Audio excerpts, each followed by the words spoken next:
Job അധ്യായം 31. ഞാൻ എൻ്റെ കണ്ണുകളുമായി ഒരുടമ്പടി ചെയ്തിട്ടുണ്ട്. അപ്പോൾ ഞാൻ എങ്ങനെ ഒരു കന്യകയെ നോക്കും? ഉന്നതനായ ദൈവത്തിൽ നിന്നുള്ള എൻ്റെ ഓഹരിയും സർവശക്തനിൽ നിന്നുള്ള എൻ്റെ അവകാശവും എന്തായിരിക്കും? നീതികെട്ടവന് അപകടവും അക്രമം പ്രവർത്തിക്കുന്നവന് വിനാശവും സംഭവിക്കുകയില്ലേ? അവിടുന്ന് എൻ്റെ മാർഗങ്ങൾ നിരീക്ഷിക്കുകയും എൻ്റെ കാലടികൾ എണ്ണുകയും ചെയ്യുന്നില്ലേ?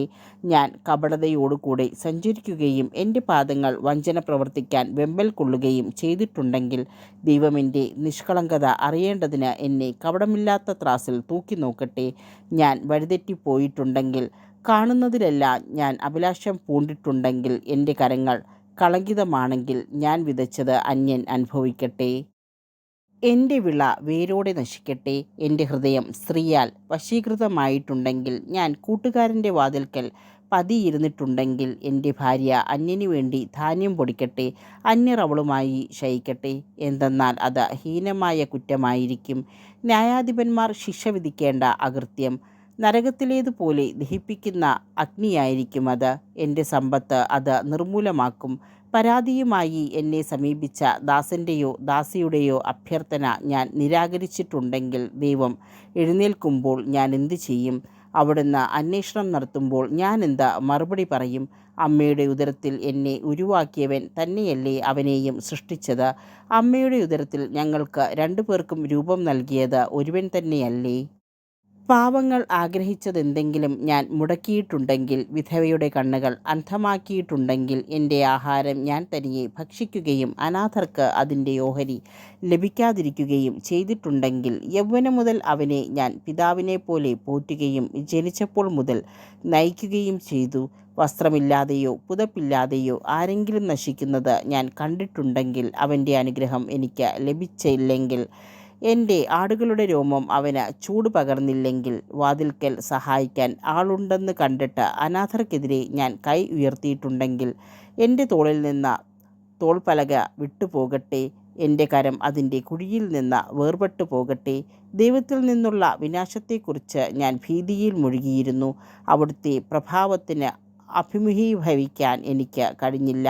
സ്വർണമായിരുന്നു എൻ്റെ ആശ്രയമെങ്കിൽ, തങ്കത്തിൽ എൻ്റെ പ്രത്യാശ അർപ്പിച്ചിരുന്നെങ്കിൽ, എൻ്റെ സമ്പത്ത് വലുതായിരുന്നത് കൊണ്ടോ എൻ്റെ കൈകളിൽ ഏറെ ധനം വന്നു ചേർന്നത് കൊണ്ടോ ഞാൻ ആനന്ദിച്ചിരുന്നെങ്കിൽ, സൂര്യൻ പ്രകാശിക്കുന്നതോ ചന്ദ്രൻ ശോഭിക്കുന്നതോ നോക്കിയിട്ട് എൻ്റെ ഹൃദയം ഗൂഢമായി വശീകരിക്കപ്പെടുകയും ഞാൻ എൻ്റെ കരം ചുംബിക്കുകയും ചെയ്തിരുന്നെങ്കിൽ, അതും ന്യായാധിപന്മാർ ശിക്ഷ വിധിക്കേണ്ട ഒരു കുറ്റമാകുമായിരുന്നു. എന്തെന്നാൽ അത് ഉന്നതനായ ദൈവത്തെ തിരസ്കരിക്കലാകുമായിരുന്നു. എന്നെ വെറുക്കുന്നവൻ്റെ നാശത്തിൽ ഞാൻ സന്തോഷിച്ചെങ്കിൽ, അവൻ്റെ അനർത്ഥത്തിൽ ഞാൻ ആഹ്ലാദിച്ചെങ്കിൽ, അവന് പ്രാണഹാനി വരാൻ വേണ്ടി അവനെ ശപിച്ച് പാപം ചെയ്യാൻ ഞാൻ എൻ്റെ നാവിനെ ഒരിക്കലും അനുവദിച്ചിട്ടില്ല. അവൻ നൽകിയ മാംസം മതിയാവോളം കഴിക്കാത്ത ആരുണ്ട് എന്ന് എൻ്റെ കൂടാരത്തിലെ ആളുകൾ ചോദിച്ചില്ലെങ്കിൽ, പരദേശി തെരുവിൽ പാർക്കേണ്ടി വന്നിട്ടില്ല. വഴിപോക്കന് ഞാൻ എൻ്റെ വാതിൽ തുറന്ന് കൊടുത്തിട്ടുണ്ട്.